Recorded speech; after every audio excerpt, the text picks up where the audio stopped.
નમસ્કાર વિદ્યાર્થી મિત્રો, ઓનલાઈન શિક્ષણમાં આપણું હાર્દિક સ્વાગત। ધોરણ છે 10 સામાજિક વિજ્ઞાન। આપણે ભણવાનું છે કે ભારતનો સાંસ્કૃતિક બરાબર છે વારસો એ આપણે જોઈ લીધો હતો કે ભારતના વારસામાં વારસા જ આવે છે કે ભારતનો સાંસ્કૃતિક ને સાહિત્યિક વારસો। આજે આપણે ભણવાનું છે કે ભારતનો વિજ્ઞાન અને ટેકનોલોજીનો વારસો બરાબર છે કે નવું ચેપ્ટર છે એ શરૂ કરવાનું છે કે ભારતનો વિજ્ઞાન અને ટેકનોલોજી ક્ષેત્રે છે ભારતનો વારસો કેવો છે બરાબર છે કે એટલે કે ભારતનો વારસો છે એ ભારતનો જે વારસો છે એ ભારતમાં વિશિષ્ટતા ધરાવતો હોવાનો વારસો છે એવું આપણે જાણવા મળ્યું છે કે ગયા બધા ચેપ્ટરો આપણે જોયા તો ભારત છે એ સાંસ્કૃતિક ક્ષેત્રે, સાહિત્ય ક્ષેત્રે, ભાષા ક્ષેત્રે બરાબર છે ઘણું બધું વારસો છે એનું મહત્ત્વ રહેલું છે। તો આપણે આજે જોવાનું છે કે ભારતમાં વિજ્ઞાન અને ટેકનોલોજી છે એનો વારસો। તો વિજ્ઞાન એટલે કે ભારત છે વિજ્ઞાન એટલે શું અને ટેકનોલોજી એટલે શું। તો પહેલાં આપણે જોઈએ કે વિજ્ઞાન એટલે કે વ્યવસ્થિત જ્ઞાન, એટલે કે શું કીધું કે વિજ્ઞાન એટલે વ્યવસ્થિત જ્ઞાન, આપણે એને વિજ્ઞાન કહીએ ટૂંકમાં। અને ટેકનોલોજી એટલે કે વિજ્ઞાનની વ્યવહારિક ઉપયોગિતા, કે આ વિજ્ઞાનના જ્ઞાનને વ્યવસ્થિત ઉપયોગ કરવો એને ટેકનોલોજી કહેવાય। તો વિજ્ઞાન અને ટેકનોલોજી, તો વિજ્ઞાન અને ટેકનોલોજીનો ક્ષેત્રે જે વિકાસ થયો પરિણામે શું જોવા મળ્યું કે વિજ્ઞાન અને ટેકનોલોજીના ક્ષેત્રે જે વિકાસ થયો એટલે કે વિશ્વના દેશો છે એકબીજાના નજીક લાવી દીધા। વિજ્ઞાન અને ટેકનોલોજીએ વિશ્વના દેશોને એકબીજાના નજીક લાવી દીધા। આ ઉપરાંત કે વિજ્ઞાન અને ટેકનોલોજીની શોધ થતાં એટલે કે એની શરૂઆત થતાં વિશ્વના દેશો વચ્ચે એટલે કે દેશો વચ્ચે આંતરરાષ્ટ્રીય વેપાર છે એ સરળ બન્યો બરાબર છે કે દેશો વચ્ચે આંતરરાષ્ટ્રીય વેપાર, એક દેશમાંથી બીજા દેશમાં વેપાર કરવો એ સરળ બન્યું। આ ઉપરાંત કે વિજ્ઞાન અને ટેકનોલોજીના ક્ષેત્રે વિવિધ દેશો અથવા રાષ્ટ્રો બરાબર છે કે એકબીજાના સહકારની ભાવનાનો વિકાસ થયો, સાથ સહકાર છે એની ભૂમિકાનો વિકાસ થયો। ત્યાર પછી કે વિજ્ઞાન અને ટેકનોલોજીનો વિકાસ થતાં વિશ્વના જે બધા રાષ્ટ્રો છે એ વિશ્વ શાંતિ બરાબર છે કે વિશ્વ શાંતિ માટે અને સહ અસ્તિત્વતાની ભૂમિકા તરફ છે એ વળે છે, એટલે કે શાંતિ અને સલામતીની બાબત છે એ પણ વિજ્ઞાન અને ટેકનોલોજીના ક્ષેત્રે જોવા મળે છે। વિજ્ઞાન એટલે કે વ્યવસ્થિત જ્ઞાન અને ટેકનોલોજી એટલે કે વિજ્ઞાનની વ્યવહારિક ઉપયોગિતા। આમ વિજ્ઞાન અને ટેકનોલોજી બંને શબ્દ ભિન્ન છે એટલે કે જુદા છે, છતાં એકબીજા સાથે જોડાયેલા છે, એટલે કે એકબીજા સાથે જોડાયેલા દર્શાવવામાં આવે છે। વિજ્ઞાન અને ટેકનોલોજીના ક્ષેત્રે ઘણો બધો મહત્ત્વનો ફાળો છે એ જોવા મળે છે। તો એમાં આપણે જોયું કે વિજ્ઞાન અને ટેકનોલોજીના કારણે શું થયું કે વિજ્ઞાન અને ટેકનોલોજીના કારણે વિશ્વના બધા દેશો છે એકબીજાના નજીક આવી ગયા, નજીક લાવી દીધા વિજ્ઞાન અને ટેકનોલોજી। વિજ્ઞાન અને ટેકનોલોજીએ દેશો વચ્ચે આંતરરાષ્ટ્રીય વેપાર છે એ સરળ બનાવી દીધા। વિજ્ઞાન અને ટેકનોલોજીએ બરાબર છે દેશમાં શાંતિ સહકારની ભાવનાનો વિકાસ થયો એના સંશોધનથી। આ ઉપરાંત રાષ્ટ્રો બરાબર છે વિશ્વ શાંતિ અને સહઅસ્તિત્વતાની ભૂમિકા છે એમાં પણ મહત્ત્વનો સુધારો જોવા મળે છે। વિજ્ઞાન અને ટેકનોલોજી એટલે શું, તમને એક વાક્યમાં પ્રશ્ન પૂછવામાં આવે કે વિજ્ઞાન એટલે શું અને ટેકનોલોજી એટલે શું, કે વિજ્ઞાન એટલે કે વ્યવસ્થિત જ્ઞાન અને ટેકનોલોજી એટલે કે વિજ્ઞાનની વ્યવહારિક ઉપયોગિતા। હવે આપણે જોવાનું છે કે પ્રાચીન ભારતમાં વિજ્ઞાન ક્ષેત્રેનો વારસો બરાબર છે કે પ્રાચીન ક્ષેત્રમાં ભારતનો વૈજ્ઞાનિક વારસો એટલે કે પ્રાચીન ભારતનો વિજ્ઞાન ક્ષેત્રે વારસો આપણે જોવાનો છે। એમાં જોઈએ પ્રાચીન ભારતનો વિજ્ઞાન ક્ષેત્રે વૈજ્ઞાનિક વારસો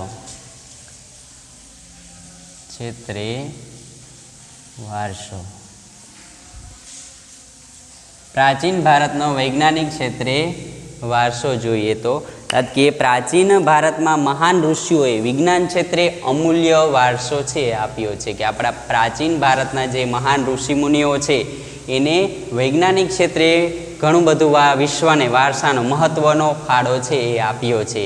જેમાં કે ધાતુ વિદ્યા, રાસાયણિક વિદ્યા, બરાબર છે, વૈદિક વિદ્યા, શૈલ્ય ચિકિત્સા, ગણિતશાસ્ત્ર, ખગોળશાસ્ત્ર, વાસ્તુશાસ્ત્ર, આ બધાય શાસ્ત્રમાં એટલે કે આ બધી વિદ્યામાં ઋષિમુનિઓએ મહત્ત્વનો ફાળો આપ્યો છે. એ આપણા માટે કેવી ગૌરવની વાત છે.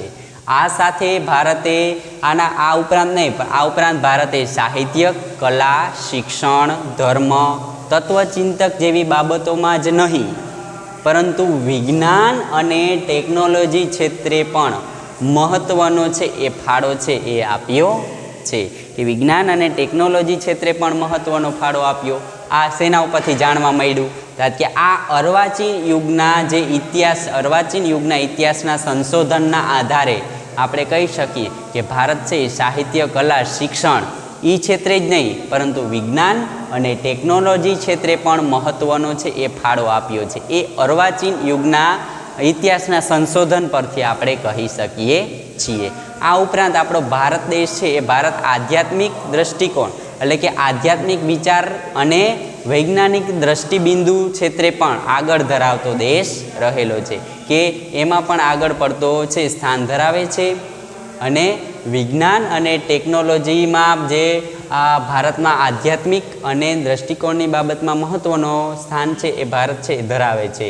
આ ઉપરાંત વિજ્ઞાન અને ટેકનોલોજી છે બરાબર છે કે વિજ્ઞાન અને ટેકનોલોજીની શોધો છે એક યા બીજા રીતે બરાબર છે વિજ્ઞાનનું તત્વ છે એ આ શોધોની અંદર રહેલું છે. તો આ વિજ્ઞાન અને ટેકનોલોજી ક્ષેત્રે તો આપણે જોઈ શકીએ કે વિજ્ઞાન અને ટેકનોલોજી ક્ષેત્રે આપણે શું કહીએ કે પ્રાચીન ભારતના મહાન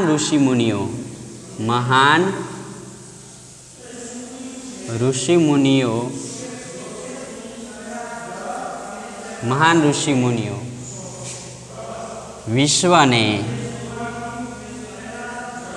બરાબર છે વૈજ્ઞાનિક વારસાનો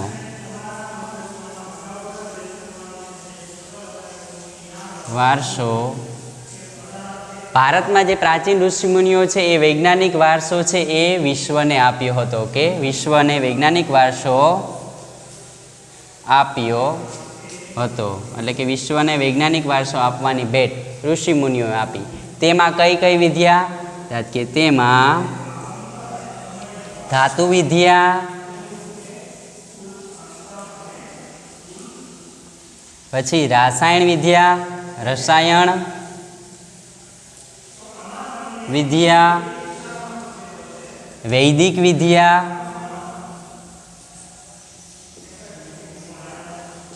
શૈલ્ય ચિકિત્સા,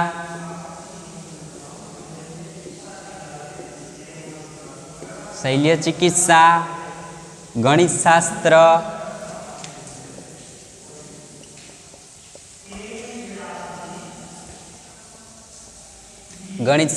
ખગોળશાસ્ત્ર,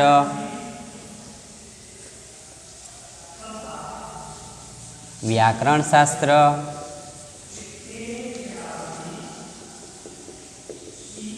વાસ્તુશાસ્ત્ર,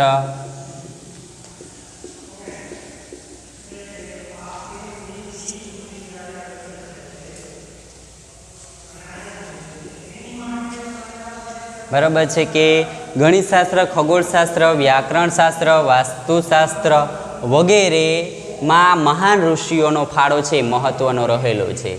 વગેરે બાબતમાં વગેરે ક્ષેત્રે મહાન ઋષિઓનો ફાળો મહત્ત્વનો રહ્યો છે. એ આપણા ભારત માટે ગૌરવની વાત છે. લખી શકીએ તે આપણા ભારત માટે ગૌરવની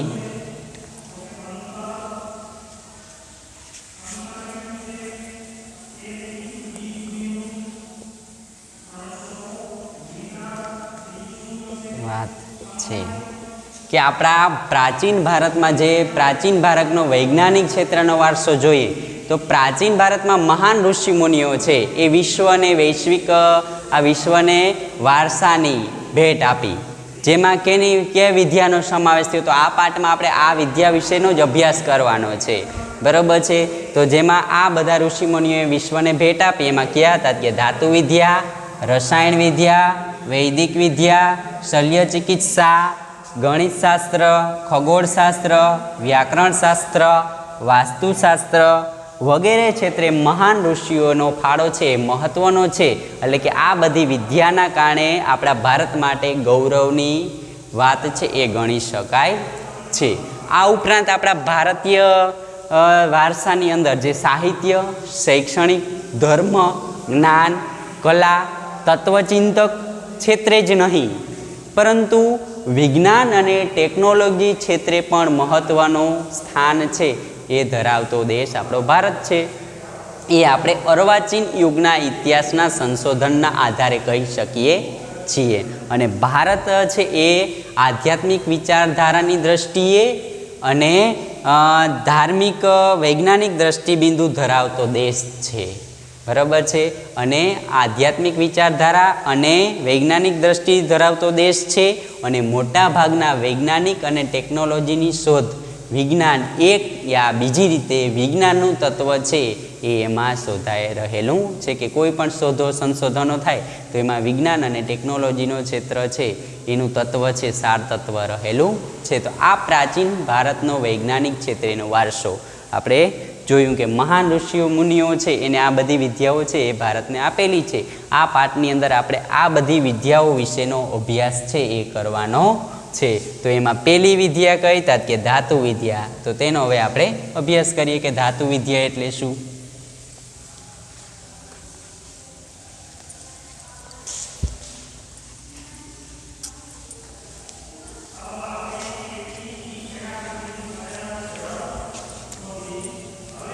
ધાતુ વિદ્યા એમાં પ્રાચીન ભારતની વૈજ્ઞાનિક ક્ષેત્રેમાં પહેલી વિદ્યા કઈ હતા કે ધાતુ વિદ્યા.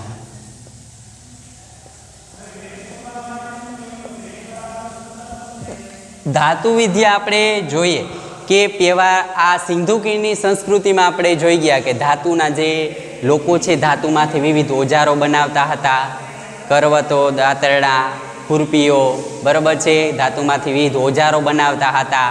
એ આપણે આગળ સિંધુ ખીણની જે સંસ્કૃતિ હતો એનો લેક્ચર હતા એની અંદર આપણે આ ધાતુ વિદ્યા વિશે આપણે જોઈ ગયા હતા કે સિંધુ ખીણની સંસ્કૃતિમાં ધાતુ વિદ્યા છે એનો અભ્યાસ કર્યો હતો. તો આ ભારત અને વિજ્ઞાન અને ટેકનોલોજીમાં જે પ્રાચીન ભારત વૈજ્ઞાનિક ક્ષેત્રમાં જે ઋષિઓએ આપેલી જે વિદ્યાઓમાં મહત્ત્વનો ફાળો ગણાય એમાં ધાતુ વિદ્યા એ જોઈએ. તો પ્રાચીન કાળમાં જે ભારતના લોકો છે એ આ ધાતુ વિદ્યાનો વ્યવહારિક જીવનમાં ઉપયોગ કરતા, રોજબરોજના પોતાના વ્યવહાર જીવનમાં સાધનો, ઓજારો બનાવવા માટે, બરાબર છે. કે પ્રાચીન કાળના ભારતના લોકો છે એ વ્યવહારિક જીવનમાં ધાતુ વિદ્યાઓ છે એનો વ્યવહારિક જીવનમાં ઉપયોગ કરતા હતા, બરાબર છે. એટલે કે ધાતુમાંથી વિવિધ પ્રકારના વાસણો એ બનાવવામાં આવતા હતા. એટલે કે પ્રાચીન સમયમાં ધાતુ વિદ્યા ક્ષેત્રે ભારતે ખૂબ અદ્વિતીય સ્થાન છે એ ધરાવતો દેશ છે. એવું આપણે સિંધુકાલીન સંસ્કૃતિના આધારે છે એ આપણે કહી શકીએ છીએ. તેમાંથી સિંધુકાલીન સંસ્કૃતિમાંથી આપણે જોવા મળી કે ભગવાન બુદ્ધ નર્તકીની પ્રતિમા, બરાબર છે. કે સિંધુ ખીણની સંસ્કૃતિમાંથી આપણે જોઈ નર્તકીની જે ધાતુમાંથી બનાવેલી હતી એની પ્રતિમા. ત્યાર પછી તક્ષશિલામાંથી જે પ્રાપ્ત થયેલી, બરાબર છે, તક્ષશિલામાં જે પ્રાપ્ત થયેલી કૃષાણ રાજ્યના સમયમાં ભગવાન બુદ્ધ છે એની પ્રતિમા જોવા મળી ધાતુમાંથી. આ ઉપરાંત કે કૃષાણ જે રાજવીઓ, ચોલ વંશના જે રાજવીઓ છે એમાં એના સમય દરમિયાન ધાતુ વિદ્યાઓ છે એના વિવિધ ઓજારો એ જોવા મળ્યા. ત્યાર પછી ચેન્નાઈના જે મહત્ત્વના સંગ્રહાલય હતું, ચેન્નાઈ સંગ્રહાલયમાં આંતરરાષ્ટ્રીય ખ્યાતિ ધરાવતું નૃત્ય કલાનું, બરાબર છે, કે અદ્ભુત નમૂનો નૃત્ય કલાનો અદ્ભુત નમૂનો મહાદેવ નટરાજની શિલ્પ, બરાબર છે. તમને એમ પણ પૂછાય કે નૃત્ય કલા, બરાબર છે, કે ધાતુ વિદ્યાનું જો ચેન્નાઈની જે આંતરરાષ્ટ્રીય ખ્યાતિ ધરાવતી કલામાં કોનો સમાવેશ થયો તો મહાદેવ નટરાજનું શિલ્પ. બરાબર છે કે એ આંતરરાષ્ટ્રીય ખ્યાતિ ધરાવતું શિલ્પ અથવા કલાની બાબતમાં એનો સમાવેશ છે એ થાય છે. એટલે કે ચેન્નાઈના સંગ્રહાલયમાં આંતરરાષ્ટ્રીય ખ્યાતિ ધરાવતો બરાબર છે નૃત્ય કલાનો શ્રેષ્ઠ નમૂનો નટરાજ, શિવ નટરાજ, મહાદેવ નટરાજની શિલ્પ બરાબર છે. આ ઉપરાંત ભગવાન બુદ્ધની શિલ્પ, ધનુર્ધારી શ્રી રામની શિલ્પ, દેવીઓના શિલ્પો, પશુ પક્ષીઓના શિલ્પ અથવા જે સોપારી કાપવા માટેના સૂળીઓ છે એ પણ ધાતુ વિદ્યાના ઉત્કૃષ્ટ છે એ નમૂના છે આપણે કહી શકીએ.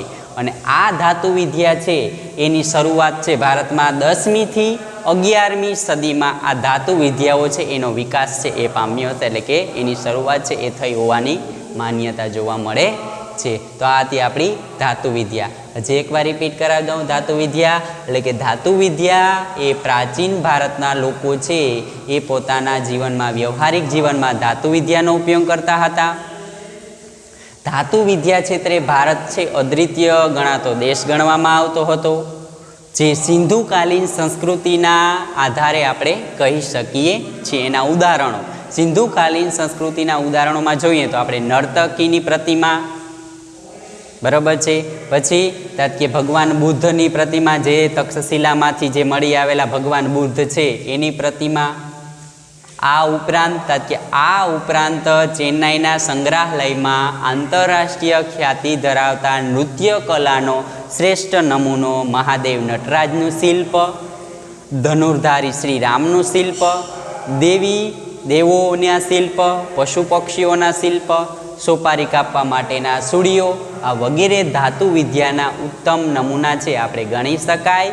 અને ધાતુ વિદ્યા છે એ કલાનો વિકાસ ભારત 10મી થી 11મી સદીમાં ધાતુ વિદ્યાનો વિકાસ છે એ થયો હોવાનું માનવામાં આવે છે. આ હતી ધાતુ વિદ્યા. ત્યાર પછી આપણે બીજી વિદ્યા જોઈએ, રાસાયણિક વિદ્યા.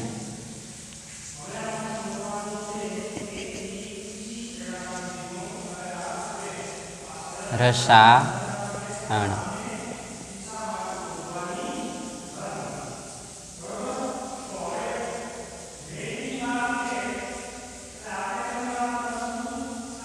રસાયણ વિદ્યા બરાબર છે. રસાયણ વિદ્યા આપણે જોઈએ કે રસાયણ વિદ્યા છે એ પ્રયોગાત્મક વિજ્ઞાન છે. જો તમને એમ પણ પ્રશ્ન પૂછવામાં આવે કે રસાયણ વિજ્ઞાનને બીજી કયું વિજ્ઞાન તરીકે ઓળખવામાં આવે, તો રસાયણ વિજ્ઞાન છે એ પ્રયોગાત્મક વિજ્ઞાન છે. તો લખી શકીએ રસાયણ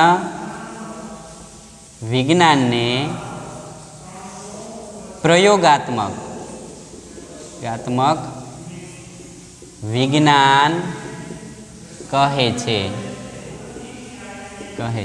અને આ રસાયણ વિજ્ઞાનમાં કઈ કઈ બાબતનો સમાવેશ થાય કે તેમાં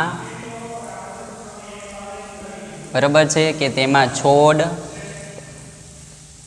રસાયણ વિજ્ઞાનમાં કોનો સમાવેશ થાય કે છોડ, વિવિધ પ્રકારના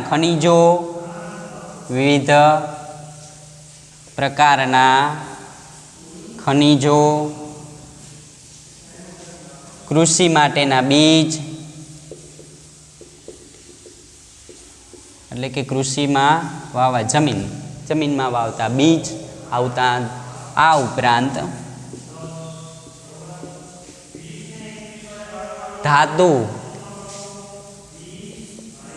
ધાતુના નિર્માણ અને તેમાં પરિવર્તન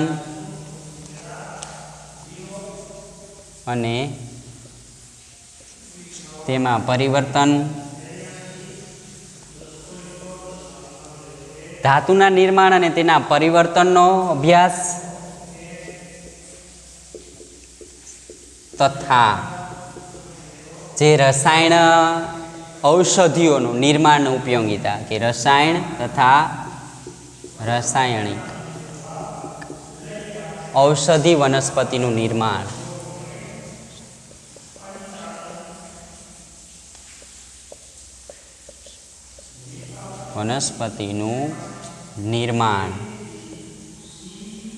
વગેરે બાબતનો રસાયણ વિદ્યાની અંદર અભ્યાસ કરવામાં આવે છે. એ વગેરે બાબતનો અભ્યાસ કરવામાં આવે છે કે રસાયણ વિદ્યા છે એને કયું વિજ્ઞાન કહેવાય? તો કે પ્રયોગાત્મક વિજ્ઞાન કહેવાય. તેમાં કે કેનો અભ્યાસ? તેમાં છોડ, વિવિધ પ્રકારના જે ખનિજો, કૃષિ માટેના બીજો, આ ઉપરાંત કે ધાતુઓનું નિર્માણ કરવું, એમાં પરિવર્તનો લાવવા તેનો અભ્યાસ કરવો, તથા રાસાયણિક ઔષધિઓ છે, વનસ્પતિઓના ઔષધિઓ છે એનું નિર્માણ કરવું. બરાબર છે.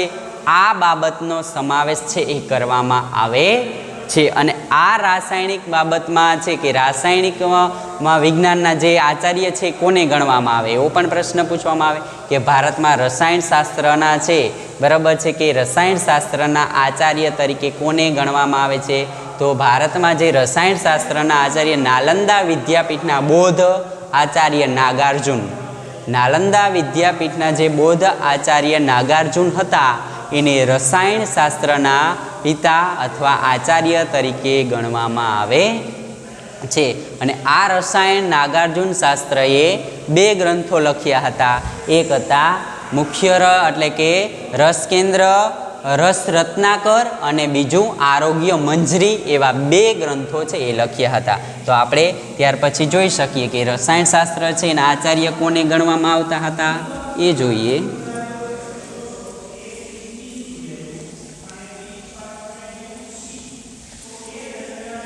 રસાયણશાસ્ત્રના આચાર્ય કે રસાયણ શાસ્ત્રના આચાર્ય કોને? કે નાલંદા વિદ્યાપીઠના, નાલંદા વિદ્યાપીઠના બૌદ્ધ આચાર્ય છે, બૌદ્ધ આચાર્ય નાગાર્જુન. નાગાર્જુનને ભારતના રાસાયણિક શાસ્ત્રના આચાર્ય તરીકે ગણવામાં આવતા હતા. ભારતના રસાયણ શાસ્ત્રના આચાર્ય તરીકે ગણવામાં આવતા હતા.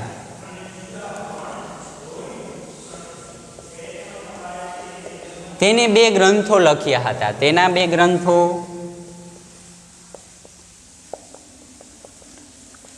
ક્યાં હતા? કે તેના 2 ગ્રંથો કે રસ રત્નાકર. પેલો હતો રસ રત્નાકર અને બીજો હતો આરોગ્ય મંજરી. આરોગ્ય મંજરી. આ 2 ગ્રંથો છે તેને લખ્યા હતા. એટલે કે રસાયણશાસ્ત્રના આચાર્ય ભારતમાં કોને ગણતા? કે નાલંદા વિદ્યાપીઠના જે બૌદ્ધ આચાર્ય જે નાગાર્જુન હતા એને ભારતના રસાયણશાસ્ત્રના આચાર્ય તરીકે ગણવામાં આવતા હતા. અને તેને 2 ગ્રંથો લખ્યા હતા. તમને એમ પણ પ્રશ્ન પૂછવામાં આવે કે રસાયણશાસ્ત્રના નાગાર્જુને છે એ કયા ગ્રંથો લખ્યા? તો 2 ગ્રંથો. કયા? કે રસ રત્નાકર અને બીજો આરોગ્ય મંજરી. આ 2 ગ્રંથ છે એ લખ્યા હતા. આ ઉપરાંત રસાયણશાસ્ત્ર છે નાગાર્જુને, બરાબર છે, કે વનસ્પતિની ઔષધિઓ તરીકે વાપરવાની સાથે સાથે રસાયણ છે, રસાયણને પણ ઔષધ તરીકે વાપરવાની ભલામણ કરી. કોણે કરી? કે નાગાર્જુને. રસાયણશાસ્ત્ર જે નાગાર્જુને જે વનસ્પતિઓ છે એની ઔષધિઓ તરીકે પ્રાચીન સમયમાં વનસ્પતિઓ છે ઔષધિ તરીકે, દવા તરીકે વાપરવામાં આવતી હતી. તો આને વનસ્પતિની સાથે સાથે રસાયણ છે, રસાયણને પણ ઔષધ તરીકે વાપરવાની ભલામણ કરી. બરાબર છે. આ ઉપરાંત તેણે પોતાના નાલંદામાં જે રસાયણશાસ્ત્રનો અભ્યાસ કરવા માટે અલગ રસાયણ શાળાઓ અને અલગ ભઠ્ઠીઓ છે એ બનાવવામાં આવી હતી. એટલે કે નાલંદા વિદ્યાપીઠમાં રસાયણશાસ્ત્રના અભ્યાસ કરવા માટે અલગ રસાયણ શાળાઓ હતી, અલગ એની ભઠ્ઠીઓ હતી.